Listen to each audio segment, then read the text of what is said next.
Welcome to GK facts. Current में जानेंगे video के अंदर। देखिए, अभी जो है पीएम मोदी ने अरुणाचल प्रदेश के पहले ग्रीन फील्ड एयरपोर्ट का उद्घाटन किया है। यानी कि मोदी जी के द्वारा जो है अरुणाचल प्रदेश का ये पहला है, इस राज्य का अपना पहला जो है ये एयरपोर्ट है जो कि ग्रीन फील्ड एयरपोर्ट है। ठीक है, याद रखिएगा। तो इसका उद्घाटन अभी प्रधानमंत्री जी के द्वारा किया गया है। किन बातों को ध्यान में रखा है, किन बातों को बोला गया है प्रधानमंत्री के द्वारा, इसको जानेंगे।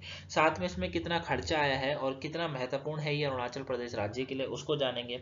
टॉपिक आपको पेपर के पॉइंट ऑफ व्यू से काफी इंपॉर्टेंट है। इस टॉपिक से आपसे जो है एग्जाम में 1-2 नंबर का क्वेश्चन पूछा जा सकता है। अगर आपको इसका पीडीएफ चाहिए तो वो आपको टेलीग्राम पर मिलेगा, और टेलीग्राम का जो लिंक है नीचे डिस्क्रिप्शन बॉक्स में दिया हुआ है, वहां से आप टेलीग्राम से जो है पीडीएफ को पा सकते हैं। साथ में जो क्वेश्चन है उनको भी सॉल्व कर सकते हैं, वहां पे एमसीक्यू क्वेश्चन चलते रहते हैं, उन्हें भी कर सकते हैं। क्लियर? चलिए स्टार्ट करते हैं और एक एक करके इस पॉइंट को समझते हैं।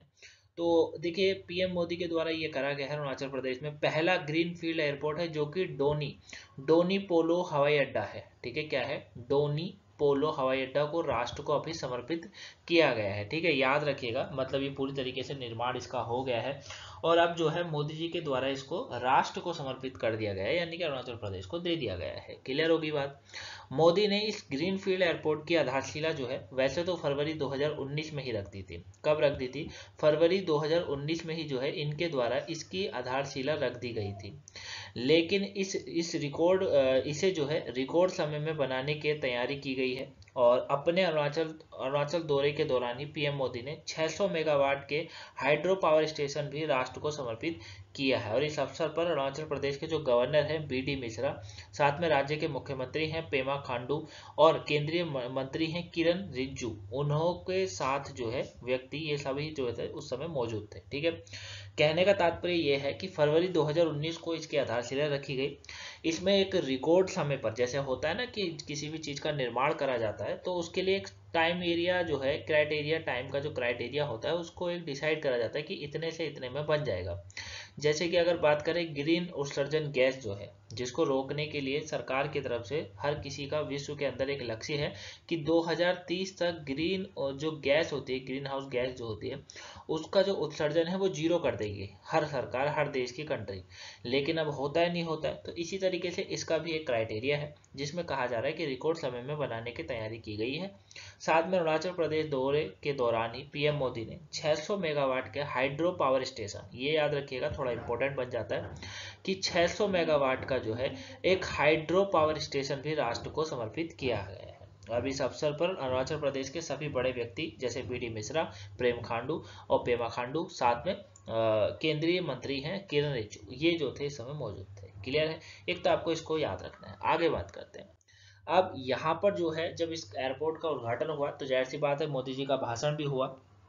मोदी जी ने अपने इस भाषण के दौरान अगर बात करें क्या कहा इन्होंने, तो इनकी तरफ से ये कहा गया था कि भैया ये जो जो जिस चीज़ का इन्होंने अभी उद्घाटन करा है, ये पर्यटन, व्यापार, टेक्नोलॉजी, टेलीकॉम, टेक्सटाइल या कोई भी क्षेत्र और नॉर्थ ईस्ट के राज्यों को सर्वोच्च प्राथमिकता दी गई है। ठीक है ना? मतलब इन्होंने ये कहा कि इसका उद्घाटन होते के साथ ही इन्होंने ये कहा कि हमने जो है राज्यों को, जो नॉर्थ ईस्ट वाला राज्य है उनको सर्वोच्च प्राथमिकता दी गई है, चाहे वो किसी भी क्षेत्र में हो, चाहे वो व्यापार हो, टेक्नोलॉजी हो, टेलीकॉम हो, टेक्सटाइल हो, इन सब में बात करी गई। ठीक है, वही इन्हों के द्वारा जो है डोनी पोलो एयरपोर्ट अरुणाचल प्रदेश का चौथा परिचालित एयरपोर्ट होगा, ये कहा गया। और इसके साथ ही नॉर्थ ईस्ट रीजन में एयरपोर्ट की कुल संख्या जो है वो अभी यहाँ पर काफी हो गई है, ये इन्होंने बताया था। ठीक है, 1947 में बताया जा रहा है। 1947 की अगर मैं आपसे बात करूं, ठीक है, यहाँ पर क्या कहा गया है, तो यहाँ पर यह भी कहा गया है कि जो टोटल यहाँ पर अभी एयरपोर्ट की कुल संख्या है वो 16 हो जाएगी। मतलब इसका जो उद्घाटन होते ही 16 हो गई, ये कहा गया है। साथ में 1947 से 2014 तक नॉर्थ ईस्ट रीजन में केवल 9 एयरपोर्ट बनाए गए थे। मतलब अब थोड़ा सा इन्होंने जो है विपक्ष की पार्टी पर भी ये मुद्दा उठा दिया कि भैया 1947 का मतलब क्या है, जब हमारा देश आजाद हुआ था। 1947 से ये बता रहे हैं, 1947 से लेकर 2014 तक, यानी कि जब तक इनकी सरकार नहीं आई, मोदी जी की सरकार की बात कर रहा हूँ, बीजेपी तो आई थी काफी बार, लेकिन जब तक मोदी जी की सरकार नहीं आई, इन्होंने बताया कि केवल जो एयरपोर्ट बने थे वो 9 एयरपोर्ट बने थे, ये इनकी तरफ से कहा गया। लेकिन अभी ये कह रहे हैं कि टोटल संख्या जो है वो 16 हो गई है, ये इनकी तरफ से भाषण के दौरान इस बात का विवरण करा गया, बताया गया। क्लियर हो गया बच्चा। चलिए आगे क्या कहा जा रहा है, ये राज्य का पहला ग्रीनफील्ड एयरपोर्ट है, बता ही दिया। लगभग 690 एकड़ में फैला हुआ है, याद रखिएगा। 640 करोड़ रुपए की लागत इसके अंदर लगी है। 2300 मीटर का रनवे है इसमें, साथ ही सभी मौसम में उड़ानों को संचालन करने में सक्षम है।